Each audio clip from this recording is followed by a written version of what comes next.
Tyler Butterfield back home for Thanksgiving. Two remarkable events in November. how did the first win set you up for last week's? Yeah, both the races in Cozumel, one was a half and one was a full. Were pretty incredible. I didn't actually think I'd win either of them. The 70.3 had one of the guy who got third in the 70.3 Worlds 3 weeks before. He was the favorite and he got off the bike with 7 minutes. But the heat in Cozumel is very similar to Bermuda. It's hot and humid, so for me it feels like home. And yeah, I'm used to the heat, and so I was managed to run down 7 minutes in a half.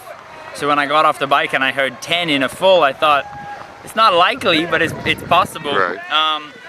Yeah, I mean, I was just excited to finally win an Ironman.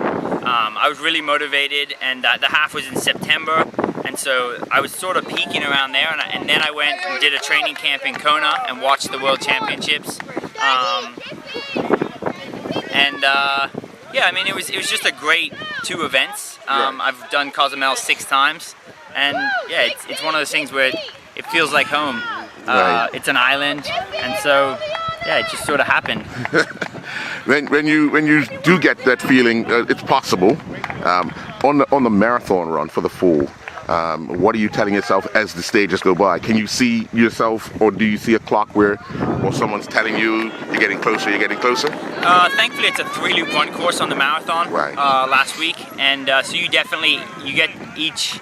I think it's each basically 4.5 miles as a U-turn. Okay. So you see that you're catching them, especially when you're moving hard. Right.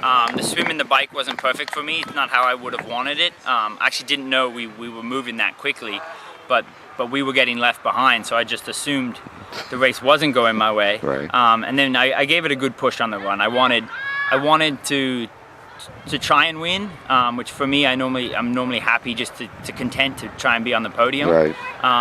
They all looked like they were suffering. They pushed the bike hard. I think they were battling each other on the bike, and third place, Mario from Argentina, was with me, and we just seemed to be steady. Right.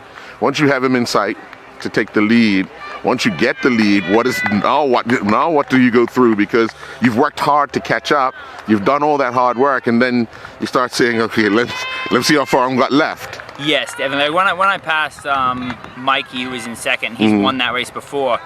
I definitely, we had a few words chatted, but I kept pushing. I wanted a gap. I started to cramp towards the end, and I knew that was possible. I've had that happen to me at that race before.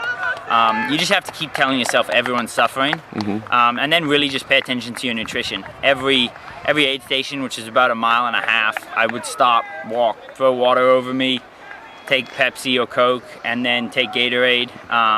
Thankfully, I really liked what they had on the course. That really helps, and that's a part of why I perform well there, is because they have nutrition I can take. Right. All right. Well, congratulations. Thanks. Enjoy the rest of your time here. Thank you. Okay.